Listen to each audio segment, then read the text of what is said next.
grand chef n'est pas le plus grand ni le plus fort, mais celui qui s'investit le plus. Fidèles téléspectateurs, bon après-midi et bienvenue dans ce nouveau programme Que faire. Nous nous installons chez vous chaque week-end à partir de 14 heures sur votre chaîne RTV. Au programme, nous parlons des problèmes qui touchent la société, la vie quotidienne et y proposons des remèdes. Aujourd'hui, nous allons parler de la conscience professionnelle ensemble avec M. Jerry Osumbe. M. Jerry Osumbe, bonjour et bienvenue. Oui, bonjour Assia et merci beaucoup de m'inviter encore dans votre émission. On est venu pour continuer la suite de notre thématique que vous avez déjà commencé depuis la fois dernière. Merci. Fidèles téléspectateurs, nous avions commencé la semaine passée une thématique, la conscience professionnelle. Nous avions parlé de la conscience professionnelle dans les domaines éducatifs. Et aujourd'hui, nous allons parler de la conscience professionnelle dans les domaines de la santé ainsi que dans les domaines journalistiques. D'abord, nous allons commencer par le domaine... On peut même santé, c'est pas un problème. Hein, donc, vous vous sentez à l'aise dans la santé? Non, c'est pas un problème, ne vous en faites pas. D'accord, fidèles téléspectateurs, nous allons commencer par la conscience professionnelle dans le domaine de la santé. Monsieur Jerry Osumbe, comment se manifeste la conscience professionnelle dans le domaine de la santé? Bon, Assia, je te demande d'abord excuse parce que en venant ici, j'avais rencontré un ami qui m'avait une fois posé la question sur pourquoi tu parles de la conscience professionnelle. Est-ce que ça a des liens avec, je sais pas si tu peux me permettre que je réponde à mon ami. Oui, d'accord, répondez-lui. Je ne saurais pas citer son nom à moins que les esprits me disent de citer votre nom, mais c'est pas important, Chris. Les noms est déjà sortis, désolé. Et donc, il m'a posé pourquoi on doit parler de la conscience professionnelle. Est-ce que c'est important? Il y a des choses sérieuses à dire. Je lui ai dit, tout ce que nous faisons, c'est autour de changer l'homme congolais, d'apporter une valeur ajoutée à l'homme congolais pour qu'il soit utile. Et lorsqu'on aura des personnes utiles, tout ce qu'ils vont faire, ça va impacter la nation et on va pas parler le Congo comme nous le voyons aujourd'hui. Et donc, la conscience professionnelle, comme on avait dit la fois dernière, on avait essayé de balayer dans l'aspect éducatif. On avait dit, si un enseignant se comporte bien, s'il se comporte bien, il respecte l'étiquette déontologie d'un enseignant, vraiment, il fait tout ce qu'il faut faire. Au finish, il aura un enfant qui va bien comprendre les choses. Et s'il a des enfants qui comprennent bien, lorsqu'ils iront, je pense pas qu'ils vont faire des mauvaises pratiques comme nous voyons. Ils vont tout faire de façon que la nation puisse être debout. Et quand ces enfants vont devenir des autorités, ils vont faire des lois, ils vont, c'est au profit de cet enseignant pour qu'il quitte là où il est dans des $150, tantôt des 100, et pour aller dans des 1000. Donc, aujourd'hui, si nous avons des gens qui font très bien leur travail, ça va épanouir la nation. Donc, c'est vraiment la chose la plus importante que nous avons trouvée pendant cette période. Pour vous parler. Je pense que j'ai répondu à Christian qui m'avait posé une question. Oui, monsieur Christian, je vais essayer d'ajouter quelque chose. L'importance de la conscience professionnelle dans votre métier, c'est d'abord ça, comment je dirais, ça aide à ce que, ça aide d'abord à développer votre carrière. Voilà. Voilà. Ça. Et si votre carrière est développée, je pense que les résultats, les autres membres aussi, et ton influence ici, ça va aussi les impacter au finish. On aura une société vraiment un tout petit peu consciente. Bon, voilà. Par rapport à ce que vous avez posé la question sur la conscience professionnelle dans le domaine de la santé. Des manifestations clés. Bon, il y à boire et à manger. Je ne serai pas un tout petit peu spécifique sur cet aspect parce qu'il y a des choses. Sentez-vous à l'aise de parler. Non, il y a des choses. Il y a des choses à dire. Il y a des choses. Moi, personnellement, j'avais fait une analyse avec un aîné. Je pense que lorsqu'il va lire la vidéo, il va comprendre. J'avais dit que la majorité des décès, surtout chez les enfants, mais plus les décès, les corps soignants peuvent avoir une part des responsabilités à 40 ou à 50%. Et moi, je dirais à 50%. Non, en fait, oui. Je sais pourquoi je le dis. Pourquoi? Parce que je mets d'abord à côté l'aspect argent. Quand on n'a pas payé l'argent, on ne traite pas les patients. Je suis pas dans ça. Je suis dans les capacités ou les conscients intellectuels d'un corps soignant face à son patient. Tu es avec un enfant, il faut prescrire les médicaments pour l'enfant. Si tu vois la posologie, si tu vois ce qu'il donne, si tu n'essayes pas de lire ça pour comprendre, tu risques d'amener ton enfant dans une situation difficile. On en a vu dans beaucoup de structures où ils ont du mal à décrire même la posologie d'un enfant. Et je me suis dit, Mais ça, si il est devenu, mais c'est, je me réserve, je ne saurais pas, je ne saurais pas. Je voudrais d'abord demander un truc. Ils font la prescription. Lorsqu'ils prescrivent des médicaments voilà. pour nous, oui, est-ce qu'ils lisent d'abord eux-mêmes les inscriptions? Non, parce non, ils savent déjà que quand M. Géry pèse autant de kilos, il va prendre autant de comprimés matin, midi, soir. C'est tout un calcul qu'ils ont déjà appris, ils l'ont intériorisé parce que ça fait partie de l'information. Donc, ils ont ça et souvent, il arrive aussi à lire ce que les pharmaciens ont écrit. Oui. Mais souvent, d'autres pharmaciens disent que voir votre soignant. Oui. Et c'est ça aussi, la prescription de médecin. Maintenant, si le médecin a du mal dans certaines choses, c'est un problème. Ça, c'était une parenthèse qu'on a voulu. Mais l'éthique et déontologie aussi veut que nous puissions respecter d'abord les patients. Parce que dans certains jargons, on dit les clients et rois. Or, il y a certaines personnels soignants comme les infirmiers. La personne, la malade est là, le patient est là pendant 30 minutes. Il est dans d'autres choses. Il est sur ton téléphone. Or, on lui a un temps pour prescrire, peut-être prélever les échantillons pour aller faire des analyses. Il est là dans des distractions, mais la personne est souffrante. Et au finish, il s'est dit que, et vu qu'il a développé un sentiment un tout petit peu radical à la personne, et ça peut impacter aussi négativement son traitement, parce que le traitement, il est aussi psychologie. Quand je dis que, c'est monsieur, c'est lui qui va me traiter, je suis joyeux, même s'il me donne que les les trucs là, d'emblée, je me sens guéri. Mais quand je commence déjà à haïr la personne qui veut me traiter, c'est un problème. Et qu'est-ce qui a fait que j'arrive à haïr? Son comportement. Ça aussi, c'est un élément important à... Donc, selon vos analyses, le personnel soignant ne s'implique pas. Il n'y a pas d'implication et la motivation dans leur traitement ou dans quand on dit s'implique pas, on veut généraliser, je suis pas dans ça, mais certaines personnes, évidemment, ne s'impliquent pas, et surtout dans la structure de l'État. On voit, il y a trop de négligence, il y a trop de laisser-aller. Tu te dis, mais est-ce que il y a à boire et à manger? Récemment, une personne m'a dit que moins cher coûte cher. J'ai pas compris. Je me suis dit, je vais quand même en parler. Je vais demander à M. Géry de m'expliquer. Ça veut dire quoi ça, moins cher coûte cher? C'est bon. C'est-à-dire, moins cher coûte cher. Ok. Donc, c'est-à-dire, quand tu veux considérer que non, ta santé, il faut dépenser de l'argent, on va aussi te mettre dans de très bonnes qualités. Mais quand tu veux pas, et au finish, tu risques d'avoir un traitement qui ne sera pas à la hauteur et après 3 mois, tu rentres encore souffrant des X pathologies que tu avais subies pendant X période. Et donc, ce sont des comportements d'ailleurs que nous fustigeons. Nous sommes venus aujourd'hui parler de toutes ces mauvaises pratiques qui se passent dans les domaines de la santé. Mais on va pas aller au-delà. On est dans l'éthique et déontologie, dans la conscience professionnelle. Mais si c'était prévu que nous puissions aller plus loin, au Congo, le ministère de la Santé, c'est le ministère le plus... Bon, je me réserve de dire ce que je vais dire. Ça risque de ne pas être intéressant. Mais c'est le ministère le plus négligent. C'est le ministère où aujourd'hui, on s'est dit que si les partenaires, quand on parle des partenaires, on voit toutes ces impérialistes que nous fustigeons. Si c'est dit aujourd'hui que non, arrêtons nos financements au Congo, Asia, on va commencer à compter des morts. On va commencer à compter des morts. C'est dans chaque rue. On va pas passer, je dis dans chaque, et je pèse mes mots, on va pas passer des jours sans compter le mort dans toutes les rues de la ville ou de la République. Donc, tout ça, c'est quand même, c'est pas sérieux si la santé qui est la chose la plus importante, vous laissez ça aux mains d'autres peuples, ça paraît bizarre. Ça aussi, c'est un élément. S'il faut prendre l'optique des vaccins qu'on donne aux enfants. Aujourd'hui, on n'est pas parvenu parler sur ça. C'est une parenthèse qu'on est en train d'ouvrir. Les vaccins, nos spécialistes ici n'ont pas la capacité de nous dire les éléments qui ont composé. Bon, ils peuvent les dire dans les théories, mais ils n'ont pas la capacité de vérifier ça dans un laboratoire approfondi, parce qu'on n'en a pas. Le Congo, s'il y a 2 ou 3 laboratoires, c'est pas pour les Congolais.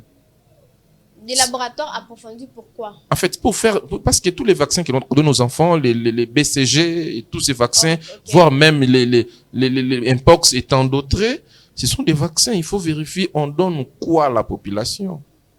On donne quoi? On a vu notre frère qui faisait ses recherches ici dans le malaria. Il y avait une plante là. On l'a recruté, je pense à la présidence. Aujourd'hui, il est dans les oubliettes. Il a commencé à traiter les hémorroïdes. Or, le monsieur travaillait pour révolutionner la santé en Afrique. Il était parmi les gens qui combattaient un tout petit peu OMS. Mais quand il s'est retrouvé ici, on l'a recruté à la présidence.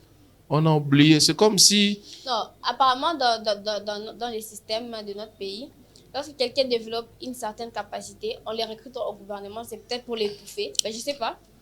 Bon, moi, je pense que c'est une recommandation. Moi, je pense que c'est une recommandation que ces grandes organisations... Moi, je suis pas censé de dire tout ce que je suis en train de dire. Hein. Pardonnez-moi. C'est pas vraiment, je me sens pas à l'aise de les dire. Pourquoi? Parce que nous ne sommes pas encore prêts. Il y a d'autres choses. Peut-être on va revenir avec une forte détail. Mais pour l'instant, la conscience professionnelle, il y a les serments d'Hippocrate que les médecins fait chaque fois avant de devenir médecin. Mais c'est pas ça ce que nous voyons. On te dit, avant qu'on t'opère, tu dois, à part le médicament, tu dois payer ça. On a déjà eu l'argent pour acheter, on a déjà acheté les médicaments. Mais nous attendons notre yaya qui est en France, il nous a rassuré qu'il va envoyer l'argent, mais il n'y a pas moyen de traiter cette patient. Ah mais non, tu dois d'abord payer 70% de la facture pendant que la personne, elle est soignante. Jusqu'à tel point qu'il voit la situation devient de plus en plus dire, il va transférer. Et en transférant, la personne est décédée. D'accord, M. Géry. Donc, il y a Et si nous parlons du respect des droits des patients? Est-ce que dans nos hôpitaux, le respect des droits des patients sont respectés?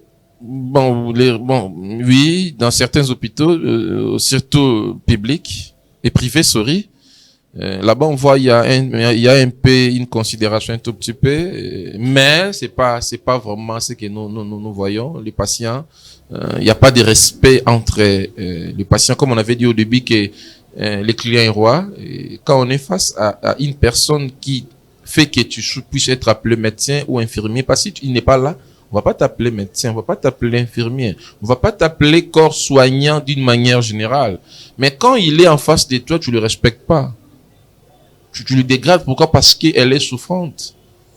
En fait, et à part ça, il y a certains éléments qui doivent faire en sorte que les clients qui sont en face de toi, que tu les respectes. Tu peux pas divulguer ces informations intimes. Je pense que ça aussi c'est un élément important. La confidentialité. J'allais d'ailleurs y arriver. Voilà, la confidentialité n'existe pas. Bon, je dis pas n'existe pas, mais je sais que dans certains aspects, ça existe. Mais il y a des choses. Aujourd'hui, s'il y a cette stigmatisation de certains patients qui souffrent de certaines pathologies aussi, pas fort, mais certaines pathologies, et ils ont du mal à faire confiance à X ou Y parce qu'il a vu certaines autres personnes ont commencé à partager la divulgation de maladie à patients. Or, dans des pays sérieux, tu mérites la prison. Il y a des droits d'une personne malade que tu dois respecter. Le Congo, le problème du Congo, si on va faire les tours des rôles de tous ces domaines qu'on va parler sur la conscience professionnelle, on va se rendre compte que on va pas trouver un domaine où on va atteindre même 30% de la qualité. Exact. Wow. Tout ça, oui, évidemment, ça c'est une conclusion que je n'aimerais pas le dire avant, mais ça réside à un système de gestion. Dans la famille, si... Apparemment, vous êtes sûr de vous, de ce que vous dites? Mais je m'assume, je suis libre, madame. Moi, j'aime les gens qui s'assument comme évidemment, ça. Le problème, c'est quoi? On va voir. Le problème, c'est quoi? Tu vois, moi, dans la famille, si on a aujourd'hui des enfants qui sont ratés, qui se comportent comme les enfants dans la rue, c'est les parents qui ont voulu que ces enfants se comportent comme ça. C'est les parents. Et on avait dit ici, dans d'autres thématiques, que on ne devient pas parent parce que les hasards a fait qu'il y a un moi n'a commis papa. Non. Les parents, c'est une école. Tu dois savoir comment tu dois te comporter face à ton enfant. C'est ce que nous voyons aujourd'hui. Il y a des séries de détournements dans tous les niveaux.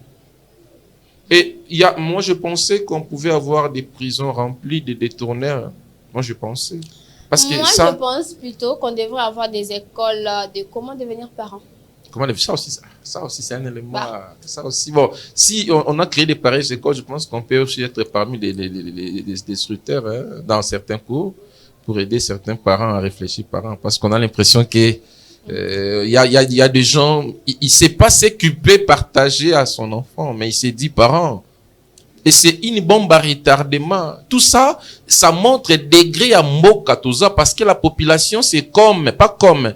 Ils sont des enfants face aux autorités de la nation. Quand on se comporte mal, quand un papa rentre à la maison saoulé, mais c'est l'État, la police, il y a rien qui va interpeller ces messieurs, que ça soit ta dernière fois de rentrer dans des tels Bah, nous ne sommes pas là-bas, mais c'est géré. Non, ça paraît bizarre parce que le médecin. bon, on est dans la conscience professionnelle. On a parlé sur les respects de patients. On n'est pas dans la conscience parentale. Ok, on a parlé sur la conscience. On pourrait en parler, la conscience parentale. Ça d'ailleurs, ça aussi, c'est intéressant. C'est intéressant, bon. Okay. On a parlé sur les respects des patients. On a parlé sur les secrets des informations entre prestataires et parents et patients. C'est la chose la plus importante. Hein. Il y a autre chose qui est aussi importante. Si on parle de ces femmes, parce qu'une fois, une de mes cousines m'a parlé sur ce qui se passe avec le médecin. C'est cette manière d'opérer, de faire des opérations, la chirurgie, c'est comme ça qu'on appelle. Du coup, parce qu'on n'a pas donné la somme qui a été fixée. Du coup, quand on fait la chirurgie, on trouve 2 ou 3 malades. Puisque au PC, il y a appendicite, batiki kyste. C'est ça. Batiki kyste, batiki, l'autre, ceux qui myome. Vu que vous n'avez pas donné assez d'argent, on enlève juste l'appendicite et batiki misusu. Bon, tu sais pourquoi je suis en train de lier tout ça dans la gestion de la chose publique? Tu sais pourquoi? Non, pourquoi? Dans des pays sérieux, voire même l'école, on ne paye pas l'argent comme ça. Tu quittes chez toi, tu vas payer l'argent, non. L'établissement est en train de créditer, qu'est-ce qu'on dit? Débiter, je sais pas les termes. Donc, bazo soutirer mbongo na yo, bache na compte na bango. On sait déjà que le papa de Osumbe, il gagne autant, et il est capable, il travaille dans il est capable de payer les enfants, c'est comme ça. Et même les traitements, c'est pareil. Toi, tu vas seulement, tout est déjà rassuré. Et l'État surveille, voire même, qu'est-ce qu'on dit? La facture que cet hôpital vous a donné. Il y a des gens qui surveillent ça. S'ils ont exagéré, on va les interpeller. Mais chez nous, nous subissons des parts. Parce que d'abord, le traitement dans des pays sérieux, c'est gratuit. Là, on parle de l'assurance. Donc, l'assurance, ça c'est une autre chose. Je parle d'abord le paiement. Le paiement, quand je suis malade, je vais aller dans un hôpital. Dans certains pays, c'est gratuit. Les soins primaires, c'est gratuit. Et quand il y a des soins tout petit peu secondaires, comme la chirurgie et tant d'autres, là, il y a des petits montants. Et c'est pas toi qui vas déambuler avec l'argent, non. Il y a tout un système qui a été déjà installé. Mais chez nous, vu que tous ces éléments ne sont pas mis en place, et on a des gens qui commencent à nous dire ici, pour que tu sois opéré, tu dois me payer $500. Oui, tu dois le faire parce que tu veux être guéri, mais tu n'as pas l'argent. Tu as sillonné ta famille. Personne te donne. Il te dit qu'on n'a pas d'argent. Mais si on t'apprend que tu es décédé, ils vont sortir l'argent pour t'enterrer. Ça l'est mal. Donc tout ça, tu vas un peu m'excuser parce que il y a des choses qui, c'est la faiblessité des autorités qui alimente certaines mauvaises pratiques que nous voyons, et certains dérapages que nous voyons dans nos différents métiers, surtout les personnes soignantes, parce que leurs erreurs, c'est la mort. Quand ils essayent un peu de faire une petite erreur, c'est la disparition physique d'une personne. Nous sommes censés d'avoir un œil un tout petit peu assez regardant. Malheureusement, face à certaines contraintes, manque d'argent et aussi on est obligé. Et quand on parle on est toujours dans des personnels soignants, mais dans des hôpitaux aussi. Dans ces pays, Asia, les Congo, on avait dit qu'on avait arrêté certains gens ici, au nord, Bakatrabarin, tu connais l'histoire. Ah, oui. Le gars avait dit que si vous me laissez ne fût-ce qu'une minute, dire ce que j'ai à dire, la nation va trembler. On nous a pas dit les noms dits de ces messieurs jusqu'aujourd'hui, ça a sauté. Mais ce qui m'avait un tout petit peu dérangé, ils avaient cité un hôpital sérieux qui garde ces histoires. Il semble que non, pendant une période, on avait arrêté. Jusqu'au moment où nous parlons, on nous a pas dit la suite logique de tous ces processus. Bah, monsieur Jerry aussi, mais je voudrais aussi qu'on parle de la satisfaction des patients. Non, ça, bon, ça, attends, j'ai fini mon fil d'idée. Donc, ça paraît un peu bizarre. Ça paraît un peu bizarre quand on est en fait, je ne sais pas là où je suis. Est-ce qu'on va pas me tuer pour prendre mon rien? Donc, la personne s'est dit, est-ce que je peux pas aller à l'hôpital pour que cet hôpital où j'ai du mal à aller? Pourquoi? Parce que la satisfaction de nos patients, bon, oui, on peut dire un mot là-dessus, mais c'est pas grand chose. Souvent, les patients sortent dans des hôpitaux en regrettant, souvent. S'il faut faire une étude de savoir à combien de pourcents, oui, la personne est guérie, mais si il voit ce qu'il a dépensé dans cet établissement. Non, de fois aussi, la personne n'est pas totalement guérie. Voilà. Et il part à la maison après 1 ou 2 semaines et il se retrouve je suis obligé d'aller encore dans tel ou tel hôpital parce que l'autre là, c'est comme si on a presque rien fait. On suppose d'abord que non, la personne est guérie. On suppose qu'elle est guérie. Mais s'il faut faire un sondage ou une étude de la satisfaction de ces gens, on va pas atteindre 10%. D'autres, Moussouba Kimaka. Moi, je connais, il y a d'autres cas. Akimi, hôpital parce qu'elle n'a pas réglé ses dettes. Il n'a pas finalisé à payer sa facture. Donc, je comprends. Il y a des choses où, face à certaines pressions ou bien à la souffrance aussi d'un peuple, et on commence à poser certains actes auxquels on ne s'attendait pas. Donc, c'est de dire que oui, il y a certains qui sont satisfaits, mais c'est pas grand, c'est pas grande chose, c'est pas grande chose. Non. Il y a à boire et à manger sur ça, donc.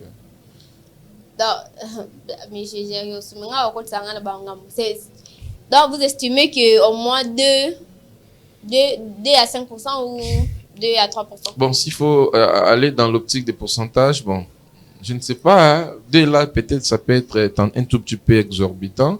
Je peux dire même, parce que moi, j'ai mon frère, je ne saurais pas citer les noms, il vient d'être opéré. D'abord, je voudrais rappeler aussi à nos téléspectateurs que vous travaillez dans le domaine de la santé. Bon, c'est pas... Oui, bon, c'est pas intéressant, Sia, épargne-moi. Oui, justement, non, j'ai rappelé ceci parce que, du moins, quand vous parlez de 2%, il faut savoir qu'il y a je ne suis pas encore soignant, premièrement. Okay. On est en train d'évaluer les services que les personnels soignants ont été de rendre à la population ou bien aux patients, et de dire que on a atteint un certain niveau de satisfaction un tout petit peu élevé, je ne pense pas. Nous ne sommes pas venus, en fait, c'est pas ce qui est intéressant, mais ce qui est important est que il n'y a pas grande chose de satisfaction. Donc, les patients, je dis pas qu'ils se retrouvent face à une pression des prestataires ou à la facturation de l'établissement, mais la majorité, quand ils quittent l'hôpital, bon, nabi kakak, l'essentiel est qu'il nabi qui point bas. Monsieur Jerry Osumbe, d'accord, nous allons maintenant entamer la conscience professionnelle dans le domaine des médias. Le journaliste. Qu'est-ce que vous en dites, les journalistes? Ça encore, c'est un problème. Ça, c'est un problème. Ça, c'est un problème. Ça, c'est un problème. Comme le dit monsieur Jerry Osumbe. Ce n'est pas moi qui dis que c'est un problème. C'est un problème. Pourquoi je l'ai dit? Parce que je me souviens encore, je ne saurais pas citer son nom, mon coach, quand il nous apprenait certains aspects, certains cours liés au journalisme. Et donc, il faisait pas allusion à la presse congolaise. Non, là où il est, il sait de quoi je suis en train de dire. Pourquoi? Parce que chez nous, la presse, elle est un tout petit peu une marmite sale. Je te parle les détails, pas si ton travail, je peux pas salir ton travail. Mais ce qui est important, il n'y a pas vraiment grande chose dans ce que nos amis professionnels de la presse sont en train de faire. Il y a des choses sérieuses. Je dirais pas que. Mais monsieur Jerry, là, on parle de journalisme parce qu'il y a. Ne confondez pas les journalismes et les communicateurs. Mais aujourd'hui, on est perdu. Aujourd'hui, on est perdu. Tout le monde. Ainsi que des communicateurs. Non, aujourd'hui, Asia, nous sommes perdus. Si tu vas dans l'INPC, tu demandes qui a déjà rehaussé à sa carte ici. Pourquoi? Parce qu'il a assumé une autre responsabilité. C'est pas une seule personne. Parce que l'idéal, c'est quoi? Quand on est journaliste, on doit porter une carte. Ah oui, Mais quand on quitte, on se dit que je suis député aujourd'hui, je suis ministre, je dois remettre ma carte. Et parce que je ne suis pas, bien, je peux ne pas remettre la carte, mais je peux dire que non, je ne suis pas journaliste. Je suis peut-être un communicateur, ou bien je suis un député, je m'implique pour répondre aux attentes de l'homme congolais. Maintenant, on a aussi des journalistes communicateurs. Oui, ils sont là, mais en principe, il faut séparer les choses. Moi, je pense qu'il faut séparer les choses. On a d'abord des journalistes et on a des communicateurs. Puis on a des communicateurs. Oui. On a encore des journalistes communicateurs. Bon, pour ça, je ne sais pas comment expliquer ça. Ils sont là, mais je ne sais pas ils vont faire comment. Parce que s'il est journaliste, il est appelé à servir la nation. Il est appelé à informer les gens, à leur dire ce qui se passe là-bas à l'Assemblée nationale. Voilà, d'une manière générale. Mais quand on devient journaliste communicateur, je ne sais pas comment tu vas bien faire ton travail, je ne sais pas, je suis perdu. Pourquoi? Parce que je suis peut-être le communicateur du président de l'Assemblée nationale et ils ont un plan et un projet de modifier la Constitution. Et ben, j'ai dit que non, je prends cette information, je relaye ça auprès de la population. Il va me traiter comme qui? Je peux pas le faire. Pourquoi? Parce que je garde là où je gagne.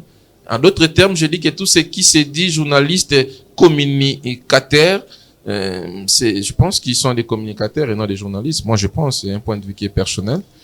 Bah, c'est votre point de vue. Mais il y a des choses qu'il faut rejeter en bloc qui se passent dans votre domaine. Il y a des choses. Parlez-en. Comment expliquer aujourd'hui, on n'a que des tendanciers. Aujourd'hui, si tu lis, même ligne éditoriale, ça c'est une autre chose. Mais tu vois la prestation d'un journaliste, tu te dis, on est où? Mais comment? La fois dernière, il faisait l'apologie de la Kabylie. Lorsque les messieurs n'étaient pas encore condamnés et tout ça, on voyait, il accompagnait sa femme. Et après, au moment où nous parlons, vu que l'argent maintenant sur qui de l'autre côté, et maintenant il fait l'apologie de Maman Denise Yakero, il fait l'apologie de Tshisekedi avec son bilan qui est presque calamité. Je comprends. Et il nous pousse à consommer ces analyses bidons. Et moi, je dis que s'il faut aller plus loin, si nous souffrons, si nous arrivons à consommer cette classe politique qui est complètement sale, c'est vous la presse. Quand je vois un messier qui prend un espace de 45 minutes ou 1 heure du temps, il est en train de faire que les éloges de la classe politique. Je me dis, on est où? Dis-moi une seule réalisation de ces gens auxquels on peut se dire que les générations futures vont se sentir à l'aise d'avoir cette classe politique comme les élites. Je ne pense pas. Une seule réalisation de l'opposition ou de la majorité. Il n'y a personne. Il n'y a personne qui peut nous enseigner. Mais toi, tu as une mission de m'informer. Tu es un historien de prison. Tu as une mission de m'accompagner pendant les détresses. Tu me laisses parce que je n'ai rien à te donner. Tu préfères être un communicateur de X parce que tu sais que derrière lui, tu vas manger facilement. Tu commences à prendre ces articles et tu commences à mettre un peu les ingrédients. Tu présentes ça pour que nous consommons. Pendant qu'il y a des problèmes sérieux qui se passent. Aujourd'hui, la presse peut faire une campagne sur le changement des attitudes de l'homme congolais. Voir pas seulement la politique, voir même la musique aujourd'hui. La musique aussi, elle est tribalisée. Un musicien de tel coin, la majorité des gens à coin naïe, il va aimer sa musique, peu importe là où il est. Ah, c'est mon frère. C'est un problème. Le fanatisme. Voilà, c'est un problème. Ça peut aussi faire un objet de campagne que la presse peut apporter une valeur ajoutée à l'homme congolais pour ne pas seulement dire de la politique. Je comprends un peu. Et donc, moi, je pense qu'il est important que vous arrivez à bien faire votre travail, ça va aider la nation. Et que tantôt... Vous sous-entendez qu'on ne fait pas bien notre travail? Tu peux me dire une seule action que vous avez menée, qui a des liens avec ce qu'on attend de vous, une seule action. Je ne suis pas habilité de vous poser la question, désolé. Je ne suis pas habilité, mais ce qui est important, c'est un constat qui est personnel. S'il faut lire, on essaie un peu d'entrer dans ce qui s'est dit dans des plateaux. S'il vous plaît. Attendez, juste me permettre. S'il faut lire ce qui s'est dit dans différentes émissions, tu vas te rendre compte que même la question posée par un journaliste te pousse à parler individu. Parce que les débats dans nos plateaux, c'est tout autour que les individus. Le camp ici, c'est le camp des... Le camp ici, c'est le camp des... Mais qui défend la population? Non, moi, je connais un journaliste qui défend la population. C'est qui? Parce qu'aujourd'hui, on a une opposition. Bon, en fait, on n'est pas venu politique, on parle journaliste, mais c'est important. Oui. On a une opposition aujourd'hui qui est armée, du côté des Nanga, qui tue les Congolais comme ça. On a une opposition qui n'est pas armée, les camps de Sauvons, les Congo et tant d'autres. Et on a encore une opposition de Katumbi qui s'est dit que Kabila ne peut pas revenir au pouvoir. C'est toujours la presse qui nous informe tout ça. Et on a aussi un régime qui est en place de l'Union sacrée, Tshisekedi. Maintenant, dis-moi, parmi toutes ces casquettes-là, qui défend la population? Qui? Non, concernant la politique, je ne sais pas. Non, en fait, voilà le pourquoi. Mais quand on est dans un plateau télévisé, je vous donne un devoir. Bon, je ne suis pas habilité de donner un devoir, okay. Mais c'est important de lire quand même les émissions politiques qui se passent dans nos différentes chaînes. Tu vas te rendre compte que même le journaliste, c'est un problème. Le point des émissions politiques, c'est que je n'aime pas. Non, mais il faut aimer. Parce que quand il faut voir les dérapages de la presse. Les émissions politiques, au final, je finis énervé. Voilà. Non, il ne faut pas être énervé. Oui, évidemment. Non, moi, je finis énervé. Évidemment, là, tu as raison. Bon, heureusement, tu as compris. Être énervé, ça dit beaucoup. Je suis rédactrice. Rédactrice avant. Je faisais que la rédaction politique. À un certain moment, mon DG m'a dit, je suis rédactrice à Cumular.cd. Mon DG m'a dit, aux autres, ça sous article était, je pensais, il y a genre Babil. Mais la politique est plus à calme. Donc, quand vous écrivez, c'est comme si vous relatez quelque chose et ça énerve. Mais ça doit énerver si on est conscient. Tu vois, si tu n'es pas consciente, ça va pas t'énerver. Tu te dis, waouh, j'ai fait mon argent. Mais une personne qui est consciente, elle est concis avec des valeurs pour aider l'épanouissement d'une nation. Elle doit toujours être méchante. C'est ce que j'ai dit que moi, personnellement, je n'aime pas se retrouver dans un plateau avec des militants faire là. Vous avez parlé quoi? Qu'est-ce qu'ils vont dire? D'abord, les journalistes, c'est un problème. Quand ils posent la question, ta façon de réfléchir pour répondre à sa question, il te pousse à faire l'apologie, à défendre, à faire la comparaison des personnes. Comparer qui? Tous ceux qui nous ont gérés, ils ont montré, les temps nous ont aidés à comprendre qu'ils étaient médiocres. Et ceux qui nous gèrent aujourd'hui, ils vivent dans la médiocrité. Maintenant, vous voulez qu'on parle de qui? Réfléchissons pour refonder la nation. J'aime pas aussi les militants. J'aime pas aussi parler, genre, j'aime pas. Non, c'est ça le mal. Amenons-nous dans un débat pour parler de la refondation du Congo et non dans des concepts. Moi, je n'aime pas. Si nous sommes là où on en est aujourd'hui, c'est en partie grâce aux militants. Partie grâce aux... C'est en partie à la faute. Non, c'est pas, en fait, ça c'est votre analyse, ça c'est votre analyse, ça c'est votre analyse, ça c'est votre, que je le respecte, ça c'est évident, mais moi je dis, c'est pas les militants. Si aujourd'hui on est... C'était pas totalement leur faute, mais c'est en partie Non. Je vais vous dire une chose, hein. Okay. Si, depuis que le monde est monde, s'il y a une nation qui a eu que des pourritures à terme de la classe politique, c'est le Congo. Désolé. C'est mon pays, j'aime ça. Je suis censé de dire ce que je vois dans mon pays, le Congo. Et s'il y a eu des activités politiques qui ont été, ou bien des activités de masse qui ont été menées dans ces pays, aucune a été pour l'intérêt de la population. C'était juste l'intérêt des hommes politiques. Je donne un exemple. On a fait des marches à l'époque avec des leaders EPS, tout ça. Ils réclamaient le pouvoir que Kabila gérait. Mais on n'a jamais fait de marche pour revendiquer cette instabilité de la monnaie qui régnait au temps de la Kabylie. On n'a pas fait de marche pour réclamer cette montée un tout petit peu de Koulouna ou de certains fléaux qui ont dérangé nos enfants ou la société. On n'a pas fait de marche pour le hausse des prix des denrées alimentaires. Or, ces gens qui... Aujourd'hui, c'est l'élite, ils pouvaient aussi nous aider à trouver la solution à nos problèmes. Mais nous, on vit on vivait aussi dans les consciences à cri, on a s'est dit, waouh, on a été emportés dans tout ce qu'ils nous disaient aujourd'hui. C'est nous qui sommes perdants, parce que l'IDPS est au pouvoir. C'est désolé avec les termes. L'IDPS, c'est pas une émission politique, on parle société, mais c'est important quand même de faire certaines analyses. Il est au pouvoir aujourd'hui. Mais dis-moi, qu'est-ce qui fait des biens différent de ceux qui condamnaient hier? Je ne sais pas si j'ai dit, si je me suis fait compris. Non, moi personnellement, je vous comprends. Non, qu'est-ce qu'il a fait de bien par rapport à toutes ces revendications?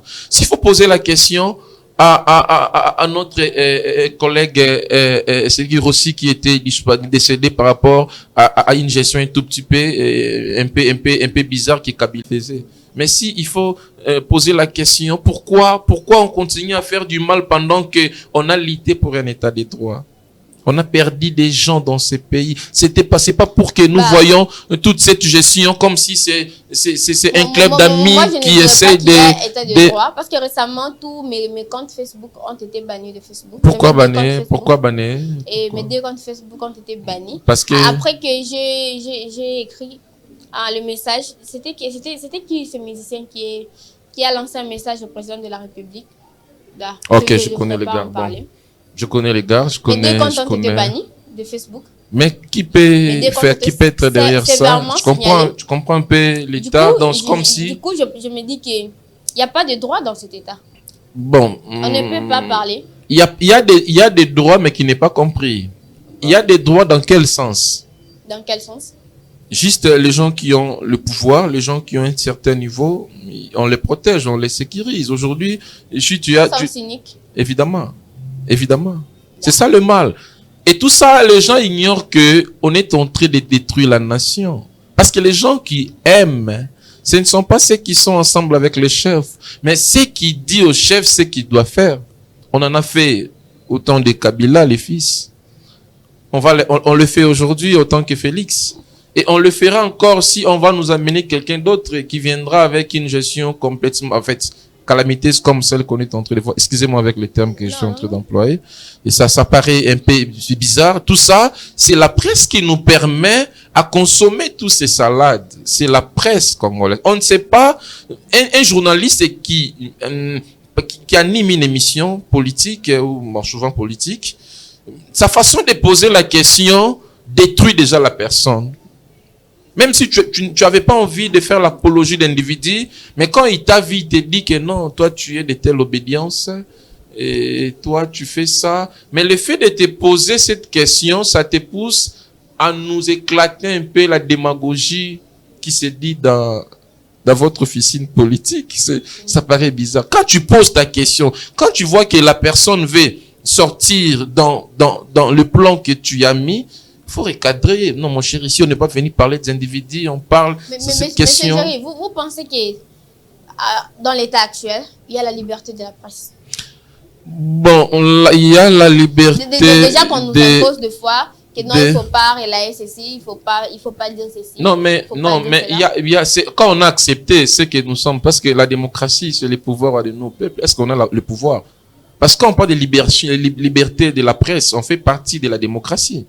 Mais quand moi qui a le pouvoir. Justement, est-ce que ce pays est toujours démocrate? Non, mais je dis, c'est la conscience de la population qui fait que nous nous retrouvons dans un régime de gendarmes un tout petit peu. Moi, personnellement, je me dis que ce pays n'est plus démocrate il y a longtemps. Non, Asia, le problème c'est quoi? Le problème est que tout homme mérite sa femme. Si, on en avait dit une fois, si ta femme elle est folle, tu es un fou. Comment tu peux prétendre être sérieux dans une société où il n'y a que des détourneurs? Parce que nous ne sommes pas sérieux. La démocratie dit, c'est le pouvoir est au peuple, par le peuple et pour le peuple. Donc le pouvoir va servir le peuple. On va venir pendant un certain temps avec certaines notions sur l'éducation civique. On va en parler. Oui, on va en parler. Ça aussi, il y a à boire et à manger. Dans la démocratie, c'est l'homme qui donne naissance, c'est la population qui donne naissance, qui avait donné naissance à la démocratie. Mais quand on sait aujourd'hui au Congo, c'est comme si les gens ne s'intéressent pas du Congo. Les gens s'intéressent que de différentes provinces qu'ils sont, mais ils ne s'intéressent pas du Congo. Et voilà pourquoi on a des gens qui font de n'importe quoi. Ils commencent à dire que tu ne peux pas dire ça. Quand tu dis un propos contraire à ce qui est attendu, ou bien ce qui ne plaît pas aux autorités actuelles, on va t'arrêter, on va t'interpeller. C'est bizarre, on ne saura pas citer certaines personnes qu'on les avait privées de ne pas passer dans la presse pendant 6 mois et quelque chose. Tout ça, c'est parce que nous sommes un peu inconscientes, nous sommes un peu tribales, nous sommes un peuple qui n'est pas prêt pour le développement et nous créons des petits fantômes, des gens qui commencent à nous interdire. Des fois, on a même du mal à travailler parce que Un jour, je me rappelle, je fais un papier, un article là, où je parlais de l'AFCM 23, je pense. Waouh. Non, ça c'était autre chose. Je parlais du président, je pense. Je l'ai mis dans notre groupe de médias et le DG m'a dit, yo, on en a assurance. Là, c'est ton DG. Ouais, il m'a dit, yo, on en a assurance. Du coup, on comprend que il faut aux assurances, moi quelqu'un avant de dire quoi que ce soit. Ce n'est plus la liberté de la presse. On va plus se permettre de dire ça ou ça parce qu'on est journaliste. On ne se permet plus de dire ça ou ça parce qu'on est ceci ou parce qu'on est communicateur. Mais on doit dire des choses par rapport aux assurances, par rapport au soutien, par rapport aux gens qui sont derrière nous. Moi, oui, ça, c'est dans une société qui n'est pas démocrate qu'on peut voir de tels genres de pratiques. Justement, je dis je pense que tu avais raison. Ce pays n'est plus démocrate. Tu avais raison de dire ça, tu avais raison.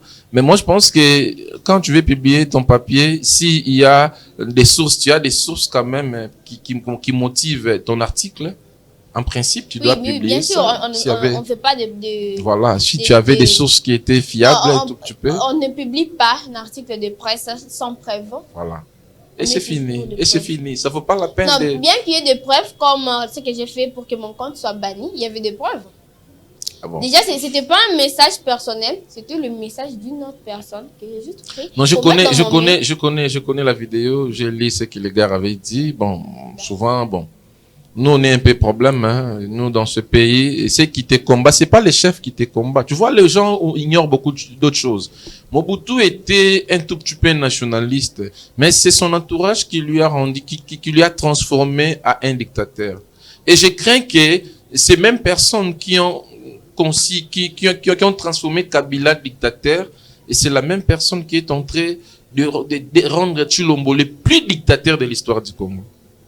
Parce que les gens ignorent qu'il y a une vie après tout ce que nous faisons. Il y a une vie. Et le mieux à faire, c'est de vivre calme après tes responsabilités.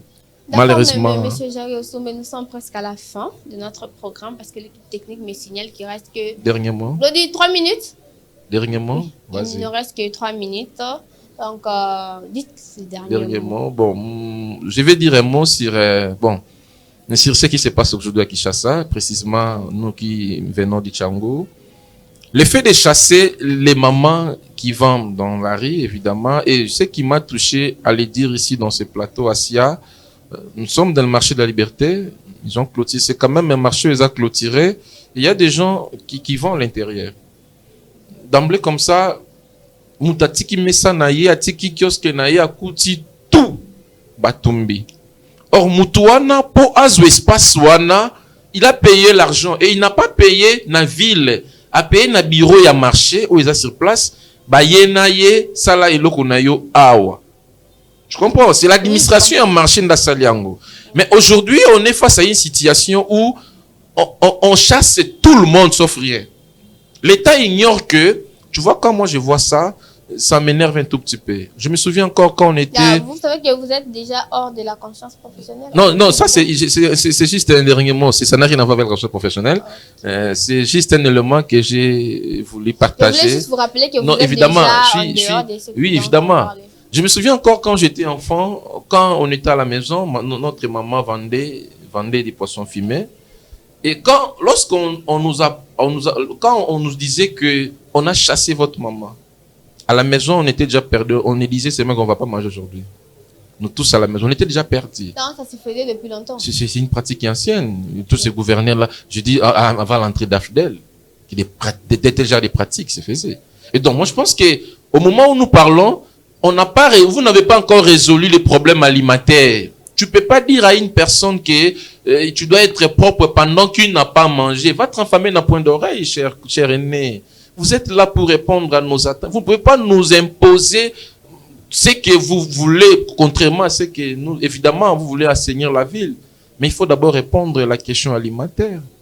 Comment d'emblée comme ça, ces arachides-là, ces oignons-là que ces mamans vendent, ils payent la scolarité de ces enfants, voire même à l'université. Ces enfants prennent les transports chaque jour, na bambonga bambia bandunda wana. Mais tant que bengani maman wana sans pour autant réfléchir, bananae barolia nini. Après, vous allez vous dire que non, les Koulouna, est-ce que vous ne pouvez pas aider la nation, s'il vous plaît? Merci, on sait que c'est pas bien, mais quand même, il faut résoudre certains problèmes. Après, vous allez venir chasser et ça sera une très bonne chose. Merci, monsieur Jerry Osume, fidèles téléspectateurs, nous sommes fort malheureusement à la fin de ces programmes. Retrouvons-nous très prochainement sur la même chaîne, à la même heure. Merci, à bientôt.